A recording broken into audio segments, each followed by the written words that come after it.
Hello, everyone, and welcome on into the Betting Pros podcast. It is officially week 5 of the NFL season here. Monday Night Football has come and gone, and we are officially kind of a quarter way through the season now due to the, of course, 17-game schedule that I still vehemently hate. This is my number one Festivus grievance every year is with the NFL for adding this extra game. But here today, to not hear me gripe, but to actually talk about what we've seen through a quarter way of the season and what we're looking forward to this week and beyond. Of course, the Oracle himself, Matt Freedman, with me as always. And today we've hooked a whale. It's whale capper himself, Drew Dinsick, joining us. Drew, how are you doing? I'm well. I appreciate you guys having me. Week 5 is a fun one to kind of connect with some new voices and kind of get some more perspective because the easy-ish part of the season is over. If you had good priors, you did well early in the season, and now the market is caught up. Like if you had like some thesis that the Eagles were going to be great this year, well, guess what? Now they're 5-point favorites on the road to a team that was squarely in the playoff or the 1 seed conversation last year. So, presumably no more betting value there. That kind of goes for a lot of sort of kind of macro thoughts against, across the league team wise. So you can't really lean on having a prior that was better than market at the start of the season. And you need to start now finding other actionable angles to suss out an edge against probably the most liquid and most difficult market to beat in the world.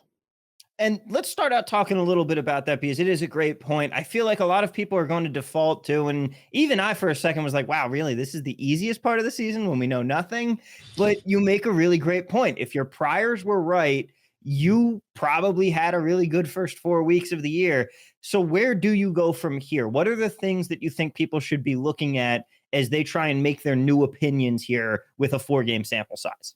Yeah, so there were some parts of priors for every single team, even ones you had a really solid read on that you needed, a little bit of confirmation on. And I think you have to now use the 4-game sample you have and start to kind of crystallize the ones where you feel like you've gotten enough of a read to say sincerely that Team X's is a solid defensive unit, at least through passing defense. Passing defense is an A plus, and run defense is a B. Therefore, this is a good defense, right? So, kind of going through team by team and making those sort of qualitative assessments based on what you have is pretty important at this stage. And then from there, pivoting into, who are some teams that underperformed? Why did they underperform expectation? Are they going to ultimately grow into their prior as you kind of get through this next portion of the season? Or are they who they are, and we can now kind of grade them as not as good or a lot better. Those are kind of the key decisions that I think really help inform betting for this next phase. The other kind of weird thing that always manifests this time of year, and it was a week early this year, motivation starts to become an issue. It is pretty, I at least look at some of the sort of the standout sides that performed well in week 4. And you can point to the Niners last night on Monday Night Football. You can point to, the Raiders against the Broncos on Sunday afternoon. The Raiders were facing an 0-4 start. Every adjustment that they had in their pocket to possibly try to get themselves a win, they deployed. The Broncos, on the other hand, coming in sitting 2-1, even though they clearly have some answers to, some questions they need to answer themselves. Still, just it wasn't quite as much intensity, it wasn't as much sharpness, wasn't quite as a motivated unit, and so they spot the Raiders a hefty lead, and the Raiders put it away.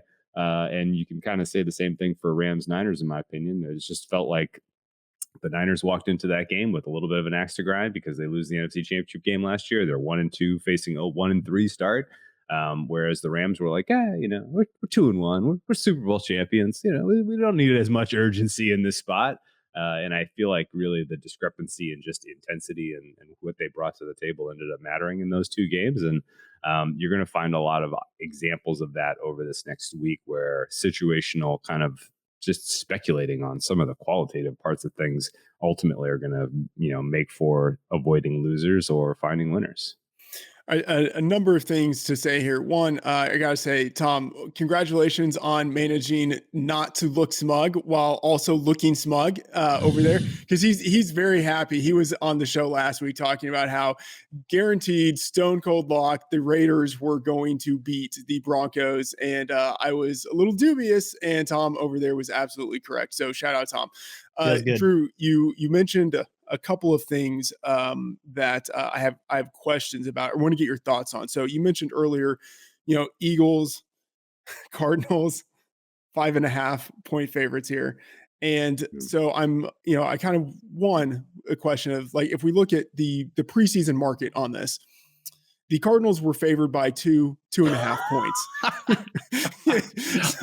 so talk about some market movement here, massive movement. And so, one question in this is like, has this moved too far? And then this also gets to the second question about, like priors, and how strongly do you hold on to some of your priors? So I've been very quick to adjust my priors for the Eagles. Like, I already liked the Eagles entering the season, but I knew I would want to be quick to adjust up or down based on what we saw, because, a lot of sensitivity, wide range of outcomes with that team.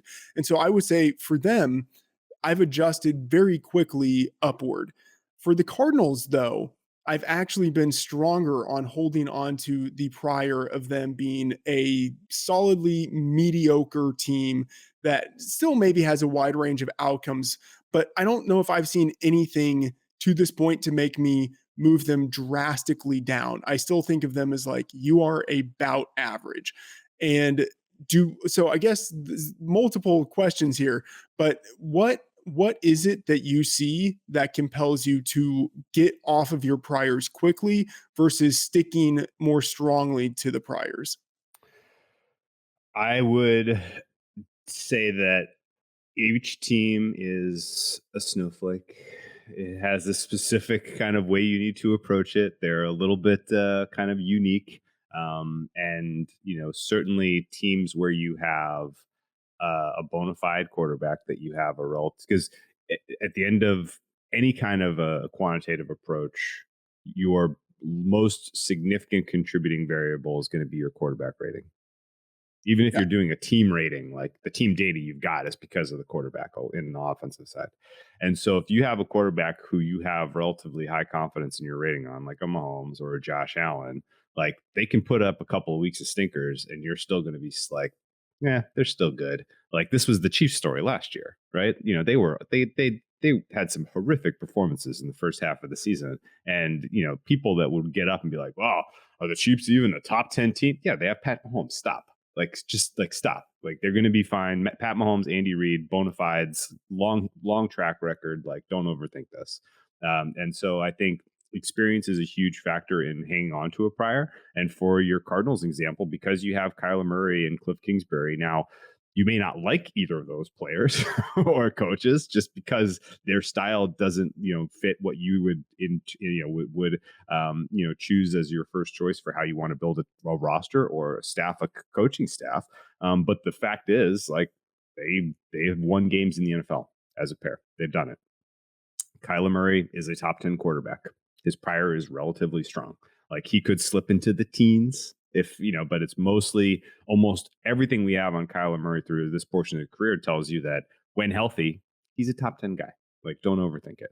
And so I think holding on to a stronger prior for, the offense for the Cardinals and just kind of expecting that they ultimately get to where you had kind of lined them early in the season, that makes total sense to me. And you have other teams though, where you have, wide range of outcomes is the right way to say it. Where a team like the Eagles, where you're like, are they going to take a meaningful step forward? Is Jalen Hurts going to take a meaningful step forward? Team like the Jaguars, what is Peterson plus Lawrence going to even look like?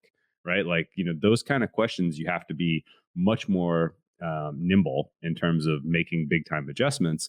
And I think, just in general, looking for synergy between coach and quarterback is the first most important. And then second, looking at sort of ancillary pieces around there. Are there other player level tweaks that would kind of give you good reason to come off your prior? This offensive line is playing way better. This wide receiver took a huge step forward between year 2 and year 3.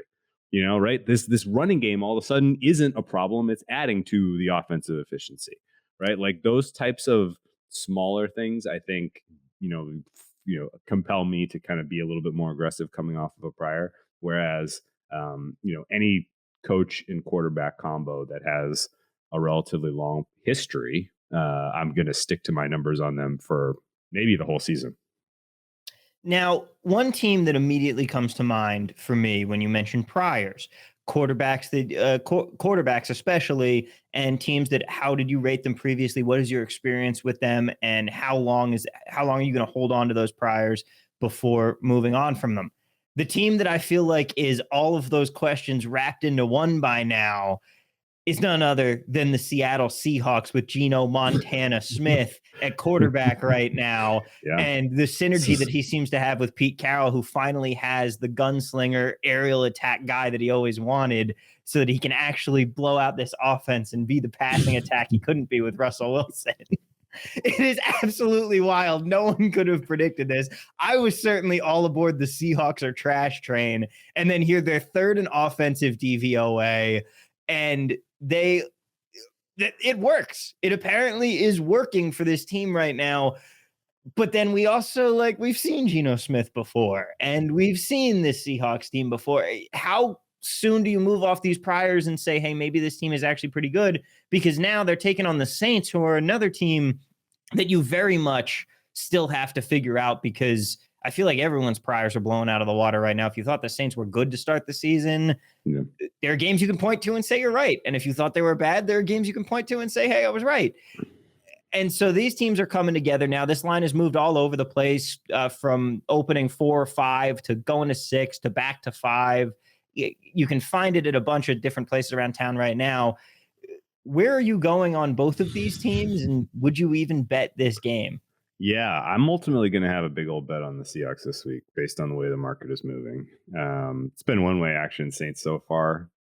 Best of luck to the Saints backers. A lot of red flags around that team and that organization and this spot in particular.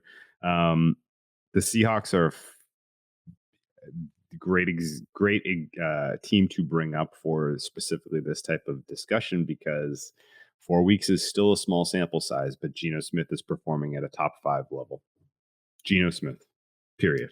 And you brought it up. There is synergy with what Shane Waldron is trying to do in terms of what he's asking. What the menu of options he is laying out there for Geno Smith. Geno Smith is absolutely nailing it, and you can, through 4 weeks, through small sample size, find plenty of examples of, they haven't played anyone, or they look good because their defenses they faced are X, Y, and Z. Well, you can't really say that with Seattle. Like, they've gone up against a healthy Broncos defense who is good.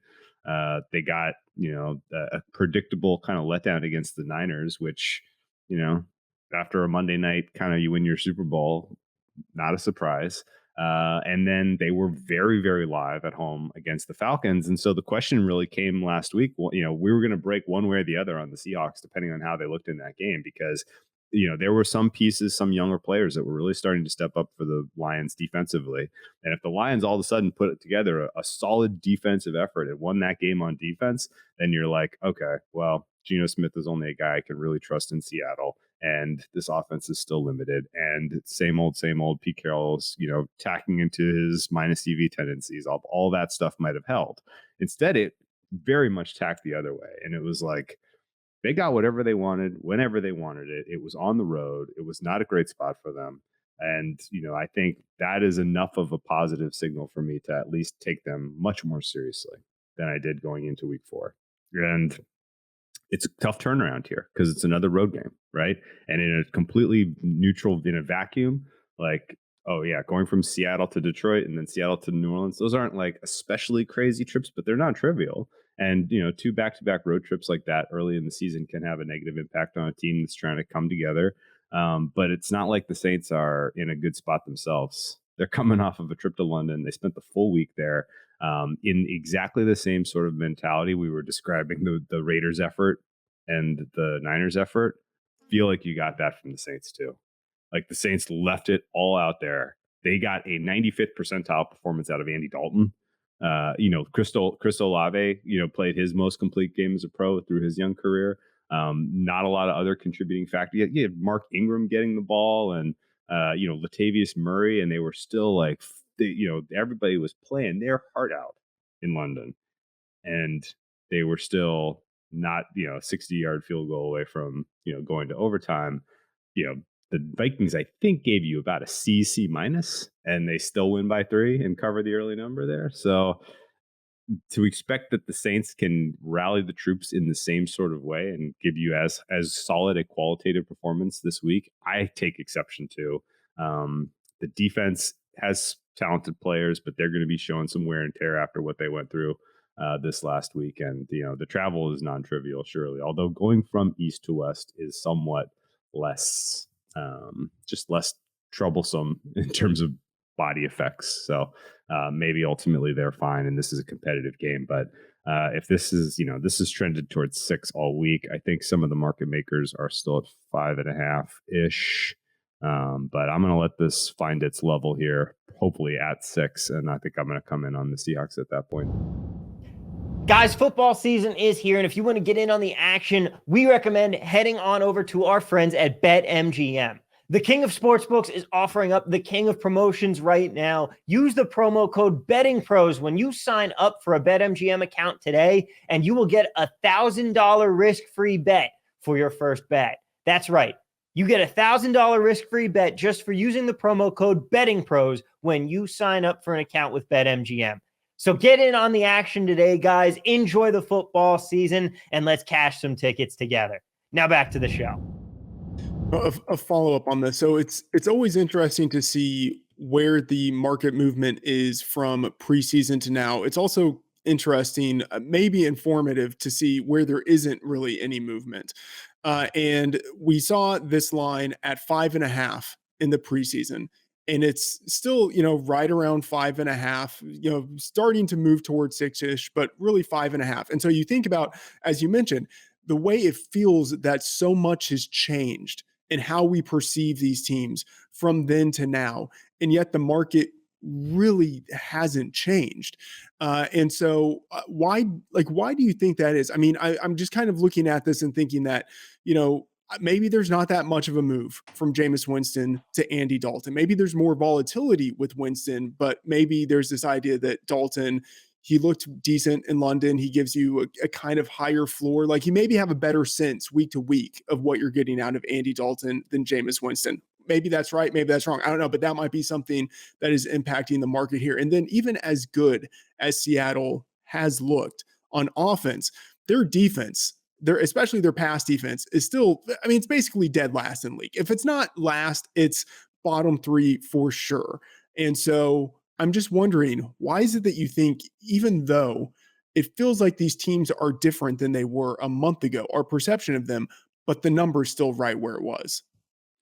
Yeah, the market is propping this up to a degree because I think there were, at least I'm trying to read between the lines here a little bit, there was a very, very non-trivial professional move on Seattle last week. And some people interpreted that as, mostly being cool on the Lions. Lions dealing with some pretty important injuries, and people are like, oh, wow, holy smokes. We get to sell on the Lions as 6-point favorites. Like, this is too good to be true. I don't care if it's Seahawks. And so there was a pretty one-way action there in favor of Seattle. Now, those folks coming right back to the window and trying to sell high on Seattle, that feels like what's going on right now. Why this has been, largely Saints support. There may be a little bit people thinking Saints are looking at this like their season is on the line and they're going to give 100%. But like I said, I think they left a lot on the field in that London game. So this could be a little bit of a, even more of a letdown, for that matter. And,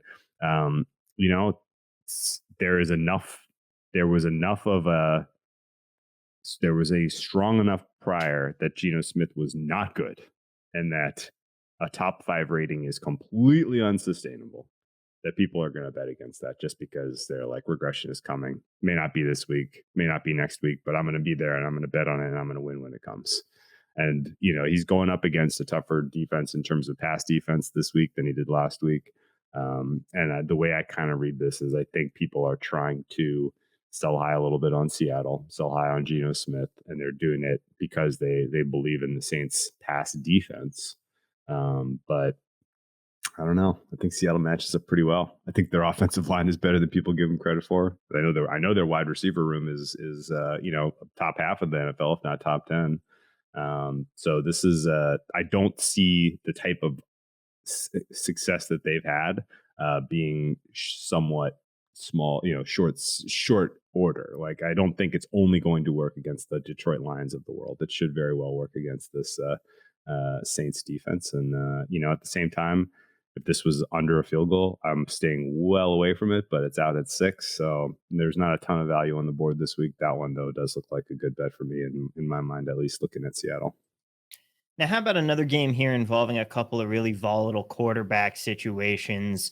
Maybe not so much volatile on the one side, but the quarterback himself is pretty volatile. The Jets and the Dolphins this week.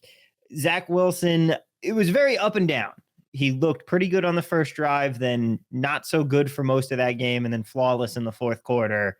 And then on the other side, again, you were also playing the Steelers, who didn't have TJ Watt. But on the other side, you've got the Dolphins now. It's going to be Teddy Bridgewater due to the scrambled eggs of Tua Tagovailoa right now.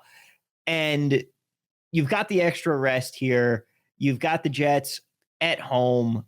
What do you think about these two quarterback situations? Because I feel like Miami's offense is still going to be able to make those plays with Teddy Bridgewater, maybe not to the same level, but what would your read be on this game that's at 3.5 and really has not moved from right around that 3 to 3.5, 2.5 in some places when it opened, but still? Yeah, I think the Dolphins are pretty clearly the right side here. This is entirely a matchup-based handicap for me, more so than even really trying to nail down what you have at quarterback, I guess. Although I will qualify that, the skill position players and the quality of offensive line play for Miami to this point in the season should make the transition from Tua to Teddy pretty seamless. Particularly with 10 days to prepare for this. They made the decision early. We're going with Teddy week 5. Mike McDaniel has done nothing but kind of confirm the high end of his preseason prior in terms of just the concepts he's bringing, certainly. Maybe not other aspects of being a head coach, but in terms of the offensive vision and game planning, it's been superlative. And they have played some tough teams and they've done well. So a lot of respect to the Dolphins, overall. The major angle betting against the Dolphins last week was expecting their defense to be gassed after such a hellacious week 3. And I think ultimately that did maybe matter in the late stages of that game. But now with 10 days to get right, and the fact that they have gone against Lamar Jackson, Josh Allen, Tua and Teddy, and Tyreek Hill, like, they have faced some monsters on offense. And now they get to go against the Jets. Their scheming and what they want to do, particularly with kind of their uptick in man coverage, a little bit of emphasis on blitzing to generate pressure, with the depleted O-line for the Jets and with the young quarterback in Zach Wilson, who struggled mightily against man, both last season and so far what we've seen from him this year. This looks like the perfect recipe for like a 27-3, 27-10 kind of win. I don't think I can get anywhere close to a fair price of 3 here, even though Miami is on the road. The Dolphins and the Ravens, not a ton of separation in my mind. The Dolphins and the Bengals, not a ton of separation in my mind. The Bengals were 6-point favorites on the road at the Jets. The Ravens were 6-point favorites on the road against the Jets. Why in the world aren't the Dolphins? I also have a flawless betting system to use here that helps you determine these games. It's very simple. No good things can happen to the Jets twice in a row. So anytime you have the chance to bet against that, always count on it, because the Jets will manage to take any momentum you think they have and ruin it. So I'm with you on that. Matt, what do you think? Yeah, your betting system flawless, obviously, and I have a question for Drew here on a couple of things. So one, in this game specifically, but then two, larger picture, thinking about bets that are around the key number of 3. Mhm. So this game, I have it close to 3, but that's also taking into account what I think might be too much of a deduction from Teddy Bridgewater, from Tua to Teddy Bridgewater. And Mhm. so I'm leaning that direction of going towards Miami. And so one, like, what do you think the drop off is, if there is any drop off from Tua to Teddy? And then two, when you are around the key number of 3, how much of an edge do you have to see in your number in order for something to be bettable for you? So, like, if it's the difference between like 4 and 4.5, like, that might not be that big. If it's the difference between 3 and 3.5, like, that might be big enough for someone to bet, just kind of depending on the range that you normally see in your numbers. So how do you navigate around the key number of 3? Oof. I agree with you in general. The market is making too much of the downgrade from Tua to Teddy. That I'm clearly on record there. I agree with you. Navigating 3 is the that's the name of the game. If you're going to bet NFL week by week, you are going to be faced with this decision 50 times this season, and you need to make your correct decision in 28 of those 50. The general rule of thumb, if you're coming up with the number quantitatively, is you lay the 3 if you have a long tail to the favorite. You take the 3 if you have your two most common expectations are home or dog, a favorite or dog winning by 3, right? Like, there's fundamentally, if you have two teams of relative equal strength, it's taking place in the dogs the stadium, then presumably the most common outcome is the favorite winning by 3. Second most common would be the dog winning by 3. And if your numbers back that up, if you're kind of simulating how you think a game will go, and you're seeing that, then taking the +3 or taking the money line, completely reasonable approaches. A game like this, I do see a long tail to the Dolphins winning with margin, and a ton of that kind of comes down to game state, right? A 3-point game, two relatively evenly matched teams, you're expecting to be kind of in the balance all game, trading scores, right? Maybe one team is coming back, but for the most part, it's going to be, pretty neutral game state the whole way. And in that situation, taking the dog +3, if you think that's how it goes, is a slam dunk. I think this is much more likely to play to Dolphins gaining a lead. And I say long tail to the Dolphins winning by margin because basically in any game state where you take the Jets rushing attack out of it, and this becomes now, not unlike last week where he was successful, but this becomes Zach Wilson. You must now operate in comeback mode in must pass situations. I find that the Dolphins defense has a huge advantage in that sort of setup, right? So basically, any type of game state where we get to Dolphins are up by 2 scores in the second half of this game, I'm feeling very, very good holding a 3 or even a 3.5, really, because I think you're heading towards that comfortable margin victory. A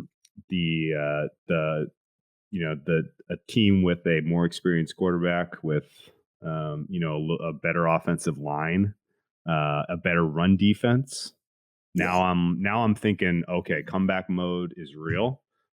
This team's going to be able to come in the back door. They're going to be able to close this margin, and I think that wipes out some of the long tail favorite winning by margin. So for me, a lot of kind of choosing what to do around 3 beyond just price, which is obviously kind of number one, is sort of trying to facilitate what does the distribution of outcomes look like? Is there a tail either way? Or are we talking about a true 50-50 type of game where it makes sense to just kind of grab some of the value of the second most likely outcome being dog wins by 3? Now, talking about another big quarterback disparity here, not the Chiefs, the Buccaneers this week are taking on the Falcons. That number is currently hanging around 9. And would you say, how would you navigate something like that kind of a large spread, especially with Tampa coming off a loss right now? And also, I don't know, maybe the recent Tom Brady news that we've heard today playing a potential factor. I think that news is old news from everything that I kind of read between the lines there. We have friends in Costa Rica who are like, it's a long story, but I think that this has been in the works for quite a while. So would be surprised if Tom Brady's personal life impacts his performance on Sunday. But the matchup against the Falcons is an interesting one for a lot of reasons because the Falcons offense is very unique. And they're now matching up against a Tampa defense that is 90th percentile in the NFL, if not 99th, and really only have issues with them going up against what they went up against on Sunday, which was an elite quarterback and on a good day, right? There's a tendency for Todd Bowles to tack into being very aggressive at all costs. And if he's not getting home, if he's not affecting the quarterback's performance by the pressure he's generating by being aggressive, then they can get carved. I would expect that Mariota carving them is low likelihood. In which case, basically, the way that they're rostered defensively should keep the Falcons into a relatively low total. Falcons run the ball a heck of a lot. They're a little bit on the slower side in terms of team. They're now without Cordero Patterson, who has been sort of one of their surprise positives for the whole season. Don't know what they're doing with London and Pitts in terms of deployment in the passing game. And so all of a sudden, this at first glance is how are the Falcons going to score? The flip side of the coin, Tampa is getting healthier, surely, but they still have big issues with that offensive line. Offensive line is getting beat regularly. So for those, for anything material to develop down the field or for anything to get going on the ground, you're asking for a huge improvement in a 1 week sample. I think in a vacuum, this under looks extremely appealing. Actually, I'm sorry, I played this under. I like under 48 here a lot. I don't think I could get involved with laying the points because it's just an awful lot of points to lay. You're going to need some turnovers. You're going to need something to spark offensively for Tampa. And I think, both offensively and defensively, is the market correctly rating the Falcons? I'd say they're a little light on both. So not a unit that I'm like dying to go to war with, surely. But right now, market has the Falcons at about 19th offensively. I'm at 17th. Falcons 30th defensively. I'm about 26th. So a little bit higher on the Falcons than the market. I think it's still way too early to keep the Buccaneers offense in some sort of rarefied air where they're going to get to 30 points in this one. Guys, real quick, I want to talk to you about Sleeper. Sleeper is the fastest growing fantasy platform today with millions of players. You probably already have a fantasy league on there. My friends and I changed over this year, and I absolutely love it. It's a game-changing product unlike anything else in the industry. And now you can win on Sleeper by playing their new over-under game. It's super simple. First, in any sport, choose 2 or more players that you like and pick the over-under. For example, rushing yards in a football game or number of points in a basketball game.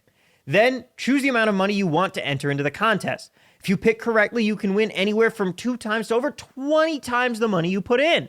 The main reason I'm excited about Over-Under on Sleeper is that it's the only app where I can join my friends' contests and play together. It's got a built-in group chat where I can see and copy my group's picks with the tap of a button, along with Over-Under integrated into the fantasy experience itself. It's insanely fun to ride it out together, so stop what you're doing and download Sleeper now to play their new Over-Under game. Have fun with your friends and make some money. Use the promo code BettingPros when you sign up for a Sleeper account today, and Sleeper will automatically credit your account $100 to get you started. Terms and conditions apply. See sleeper.com for details. Another team that I want to get your read on here for being a little higher or lower on right now because, well, I don't think anyone really expected it last week for the Packers to go to overtime against new rookie sensation Bailey Zappi, but that's indeed what we got, and it made, I'm sure, plenty of Survivor contestants have to sweat it out to the bitter end. What is the deal with this Packers team? To me, I think that it's pretty clear that no Devontae Adams means this offense is a lot less dynamic. I think that you have a chance for that to improve as the season goes on. Romeo Doubs is already starting to come into his own as a potential target for Aaron Rodgers, but they can't put up the points the same way that they could against some of these better offenses in previous years. And I'm worried about what that's going to mean for them when it comes time to play a Chiefs, to play a Tampa, to play even a Rams on some days where you're going to get into a shootout and you need to be able to fire back. I'm more worried about that than I've been in the past with the Packers. Are you higher or lower on them right now? It's another large spread this week, 9.5 with the Giants, but you want to talk about uncertainty at quarterback. We don't know who's going to be playing in that game. I'm here for Saquon and the Wildcat all game. That would be fun. I don't think they're going to do it. I think they're going to try to limit it. Daniel Jones out there. So take away his mobility and best of luck to him. Yeah. Saquon Barkley matches up well against the Packers defense. This Packers defense is more difficult for me to figure out than their offense. I think their offense is solved. Aaron Rodgers is good enough to win a close game. We all know that. He's good enough to kind of make the plays that need to be made in a game-winning drive situation, particularly if he's going up against a defense that's average or even a little better than average. Like that's he's experienced. He's got the tools in his toolbox. Surely, he does not have a ton of chemistry or trust in the wide receiver group that's out there, so he's not taking chances. Certainly not early in the game. Right? He's running a lot of vanilla stuff, but I think in the scripted portion, particularly like what we saw against Tampa, he looked great. And I think in those spots where he knows what everybody's going to be doing because they've gone through it 10 times and when they're installing the plays, and everybody's kind of doing their job correctly and catching the balls that are thrown, then they look functional. And I would expect that you see generally good scripted portion of an offense from the Packers as we continue to matriculate through the season. But when the going gets tough and they face teams that are score and answer or putting pressure on them scoreboard wise, they are going to look bad. And I think that's basically what you saw in the Vikings game. I don't think that's the only time you're going to see that this year. There'll be other examples where you're like, God, man, this is what happened when they were playing the Vikings. A team all of a sudden, like ball bounces against them and they're down 14. What do? That may be game over for them. So it's your general thesis. Great reason not to get involved in any kind of Packers futures. They had trouble scoring, answering with the elite teams, even with Devontae Adams. So now they're going to all of a sudden find just awesome chemistry and do it without him. It seems like they want to be a more balanced team that runs pretty aggressively with Aaron Jones and AJ Dillon. Not my preferred way to watch football, but if that's what they want to do and they can actually get to being good and efficient doing that, then more power to them. This is a weird offense, but kind of again like super soft defense. Teams are going to run on these guys. If the Giants and Saquon are kind of having a good day and they're getting the push in the run game, they're going to make this an interesting one for sure. I have a follow-up on specifically this defense. And so I think, and you mentioned this defense kind of hard to figure out. The Packers, I think they're the kind of team that will get better as the season goes along. I think probably both sides of the ball, as Aaron Rodgers has more of a connection with the wide receivers. And, there are some important rookies in that defensive unit. And, presumably as they get more action, that unit coalesces and they will improve there. But I mean, I've got to say, I thought this was going to be very good defense. They are number 32 in DVOA allowed to number one wide receivers. That's concerning when Jair Alexander feels like the kind of guy who could shut down a number one wide receiver. But we saw what Justin Jefferson did to them in week one when they didn't really let Alexander man him up. And then Alexander now is dealing with injury issues. So he's not at his best. So, if you can't stop the opposing team's number one wide receiver, that seems like a problem, especially when you're also number 32 in rush success rate on the defensive side of the ball. So, I mean, I feel like this Packers team will be good at some point this season. Like you can see the path to how they improve and they have the players, but I don't know if I'm there yet. I mean, what do you make of this defense? And do you think it actually will improve? Do you think this team will improve? I am disappointed by the defense so far. So some teams you come in with high expectations and you downgrade them after 4 weeks. That's kind of where I am with these guys. Some of it is injury related, as you mentioned. Some of it is just the scheme itself has not. The scheme itself was going to rely on a lot of younger players taking meaningful steps forward, particularly in the run game, run fit. It's part of their scheme, and it just hasn't happened. The questions about their covering wide receiver ones is very real. And I don't think it gets solved anytime soon. They play a lot of outdoor games, obviously. They play in cold weather, have a decent home field advantage. So if I was going to lay Packers, I'm probably waiting until November, December, January to do it. And I'm probably only doing it in Lambeau. And some of that is even that, like, if they face the wrong team in that stretch who's out physicaling them and is getting whatever they want in the run game, then they could lose some of those. I am right now kind of seeing the Packers as the number 2 in the NFC North. I think the schedule is so much easier for the Vikings, and they already have the one head-to-head victory that they ought to be favored in that division. And then, I think we have in the same way that you kind of expect Packers will get better over the balance of the season. I agree. They ought to, but I think the Vikings will too. Kevin O'Connell gets more comfortable with the system and the players that he's got and what Kirk Cousins can and can't do. That offense should get more efficient. I think Packers are ought to be priced like they're playing for a wild card spot, but the NFC is so weak, then they probably will get one. So at that point, they go on the road. They face the likes of the Bucks and Eagles and Niners on the road in January. Then they're probably one and done in my mind. All right, one question here before we get to Thursday Night Football.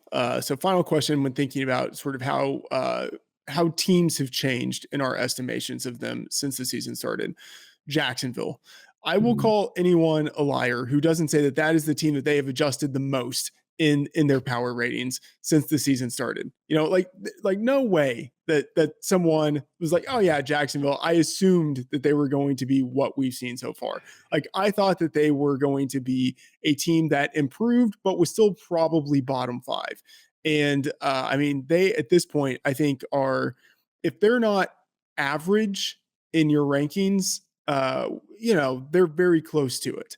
I was really impressed by how they started out that game against the Eagles last week, like up by 2 touchdowns. And I was just thinking like, oh man, like this team actually might be for real. And then reality set in. But, Trevor Lawrence is looking like a top 10 quarterback with what we've seen so far. Mm-hmm. He has a competent head coach, like at a minimum, a competent head coach.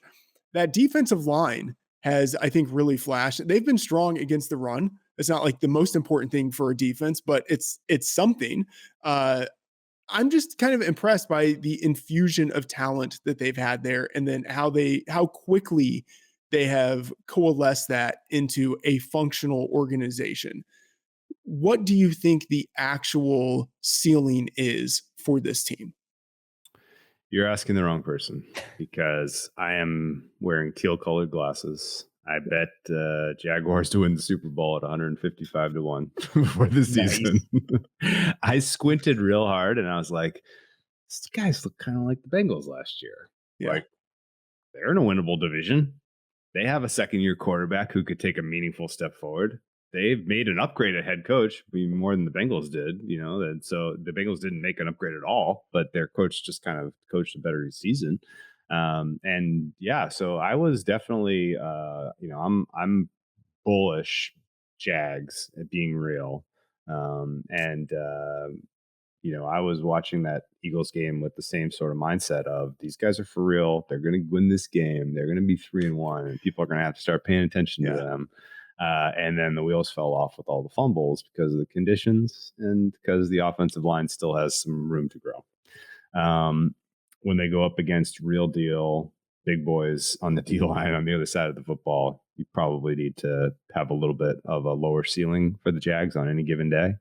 But I do think that there are plenty of positive signs to take away from the first 4 weeks of the season that this team is going to ultimately be in the playoff picture in the AFC this year. I don't know that there's anyone else in the AFC that really fits the same mold as who the Eagles are right now that would give them a tough time in the playoffs, though. A lot of later, kind of faster, offensive, oriented teams in the AFC broadly. Not a lot of, just trench warfare maulers. So they're maybe still alive to get to the Super Bowl. It's not crazy. We know Lawrence has, the pedigree. Guy won a national championship for crying out loud, beat a very good team in doing so.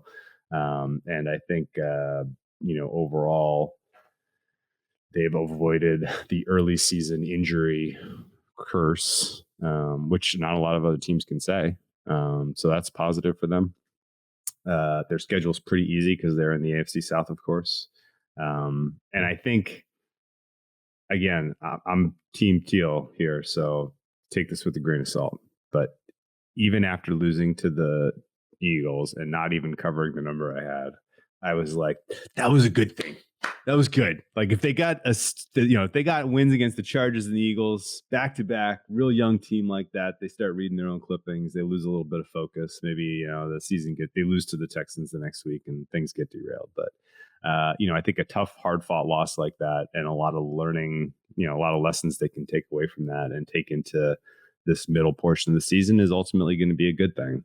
And I would expect that great things will come from this Peterson-Lawrence marriage, just knowing that Peterson has done it before with less, and the fact that Lawrence was, by everyone who has an opinion that matters, a can't-miss prospect. So excited for what they're building down there for sure. I really want to see a Josh Allen MVP Defensive Player of the Year split this season. That's what I'm rooting for. That would be pretty awesome. I'm even here sitting now, like looking at the nasty survivor slate for this week going, what else am I going to use Jacksonville but this spot? Like this feels like the spot for them. It's not crazy. Yeah. I haven't gotten involved betting wise in this market yet, but I see it's ticked from 7 to 7.5 or juicy 7, I guess. Not ready to say that anything positive about the Texans so far. Davis Mills is an absolutely over his head, and he's getting no help. I think the Texans are getting what they want out of this season, which is a chance to evaluate all of the very young and experienced players on their roster. And I think they know they have some guys. Dameon Pierce is a guy you want to keep around and give a healthy load to. Jalen Petrie is a guy that you can build a defense around. Surely Stingley looks good, but other than that, this is a team devoid of talent, and Jags should beat them on that alone. We will see. It's going to be interesting, but let's focus on one more game here before we let you go. Thursday night football coming up this week. The Indianapolis Colts currently dealing with a lot right now. The authorities are investigating them for elder abuse due to their treatment of Matt Ryan as their quarterback every week right now. But they head into Denver now as 3-point dogs. No Jonathan Taylor.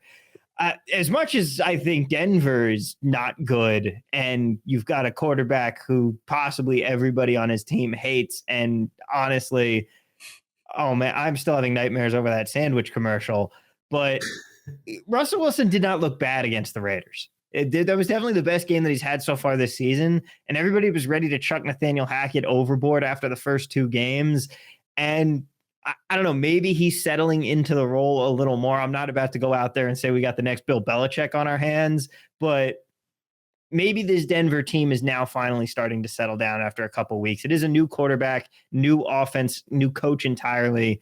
Where are you going in this one? 3 honestly doesn't feel like enough to me. I thought you were going to make a joke off the top about Matt Ryan was being investigated for stealing $60 million from the Colts between this year and next year. He is earning every penny of that contract.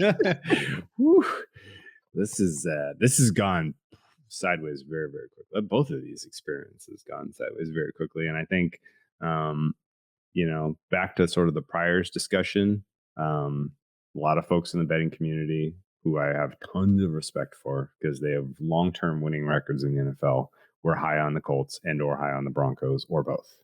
And I was hesitant to put them in sort of the rare air of the AFC just because it takes teams time to kind of come together. The synergy, the growth, the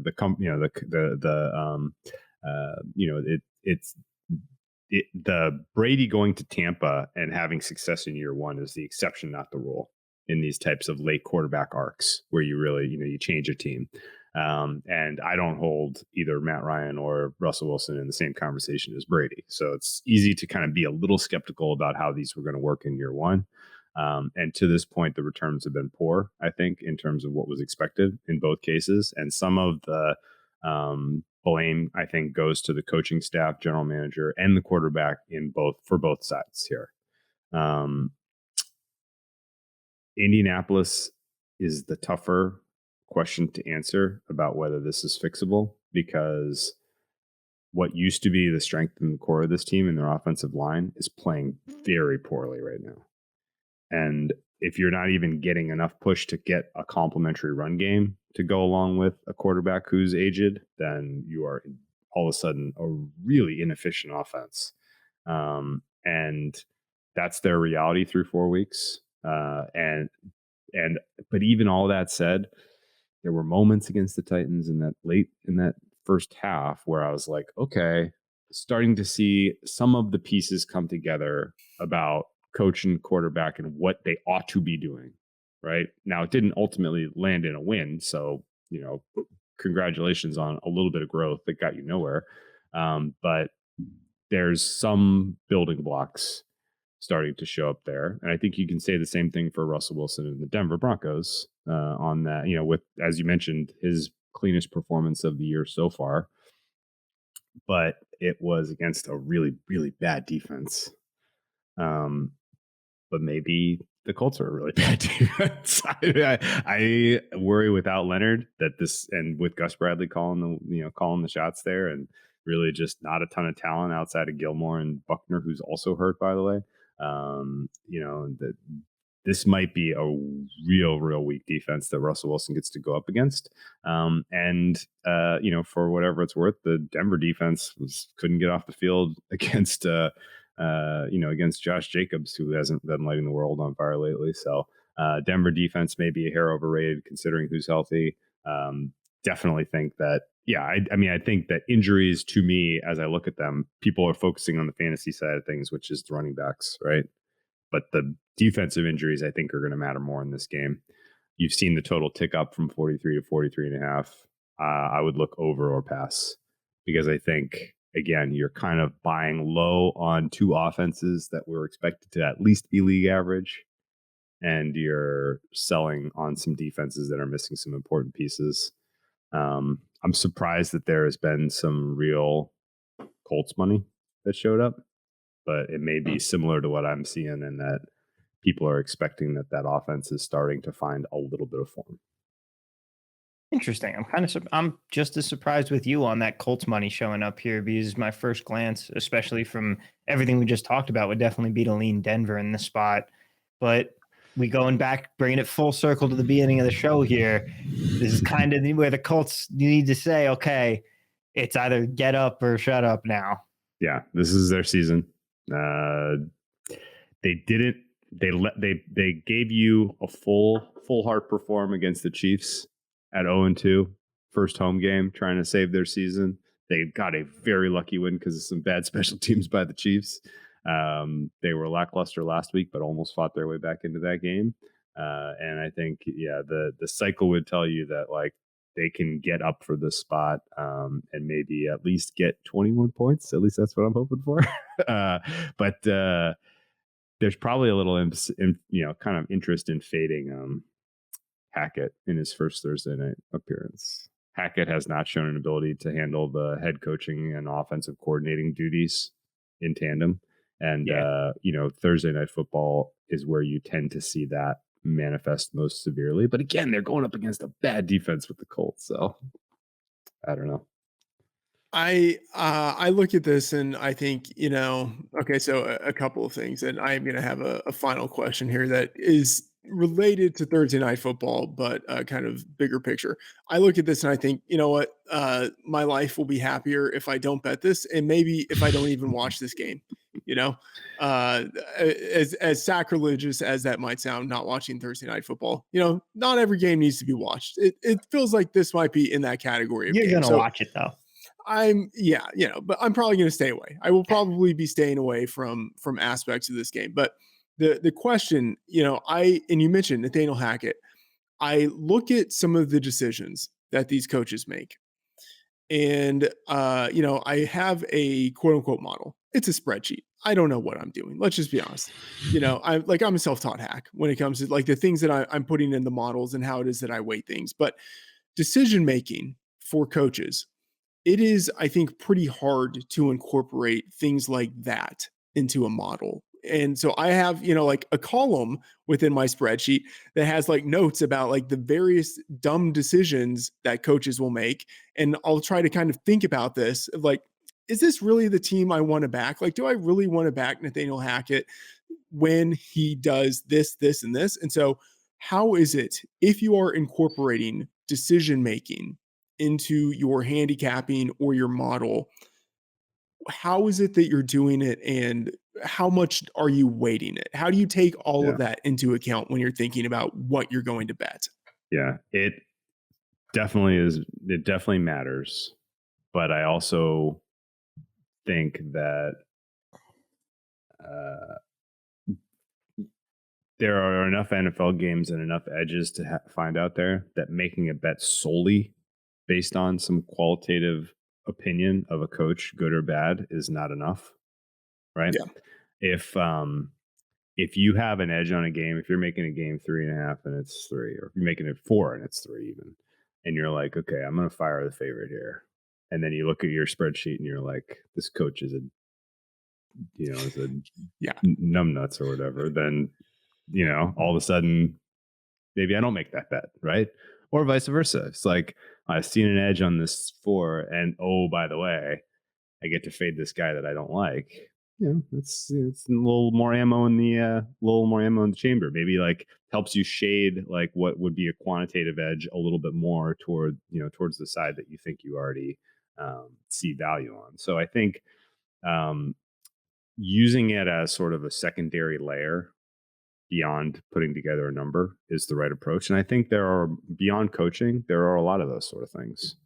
Player level injury stuff. If you're not incorporating a player level injury, if you're going top down, which is basically a team rating to come up to a number, or power rating to come up with a number, that's a good starting point. I would advise anyone to at least try that. If you don't know what I'm talking about, there's plenty of resources out there. How do you come up with a power number, and what do you do with that?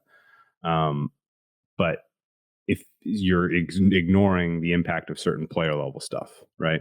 So you see an injury report and you know that it hasn't been bet into the market yet because it's this breaking news, like this player is out, and you see the number move a point, and you kind of do a qualitative, well, is he worth that much? How do we figure out if he's worth that much? Let's look at the splits with and without. Let's look at, like how did he match up his personnel packages against the defense he was up against? Who's his replacement? Is his replacement maybe better than we think, than the market thinks, right? So kind of using like a player level availability, a coaching decision making, rubric, or situational, factors. Using any of that sort of stuff as sort of a layer beyond however you're coming up with a fair price is a useful way to get off of bad bets or to find good bets, in my mind. I think once you get through enough cycles of betting using power numbers even, and have just a good feel for what the market power numbers are, or implied market power numbers ought to be, then that becomes sort of your mental model for making bets anyway. And then that's effectively your decision tree is kind of firing based on that information implicitly, which is where you ultimately want to get to. So I think keeping track of it is important, though. Otherwise, you're just going to have biases based on, say, you lost a bet or won a bet because a coach did something stupid at the end of the game, or maybe he did something right and you've decided it was stupid because you lost a bet on it, right? And then the next time out, you're determined to bet against that guy. Like, You bet the Ravens money line and you're pissed at Harbaugh for not kicking the field goal, even though it was the right decision to go for the touchdown. And the next time, like, well, I'm going to bet the Bengals this week because, screw Harbaugh.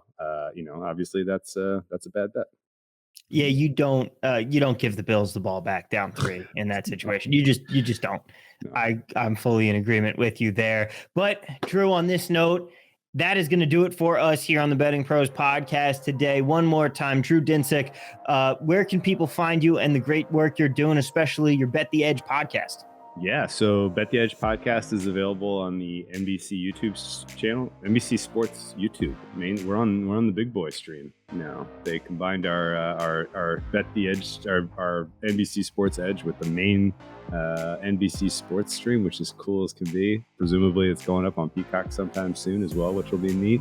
But for now, at least, I tweet about it every day when it goes up. And then same with the deep dive that I do with Andy. We go long form. Like if you're interested in a 15-minute snapshot, that's Bet the Edge. If you want a little bit more longer form handicapping process oriented stuff, deep dive is your bag. But those go up Sunday and Wednesday, and then all of my stuff is tweeted out via my Twitter at @whale_capper.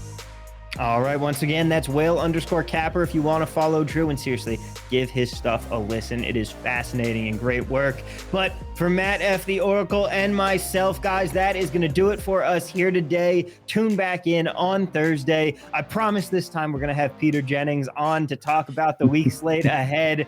Guys, have a good one and let's cash those tickets.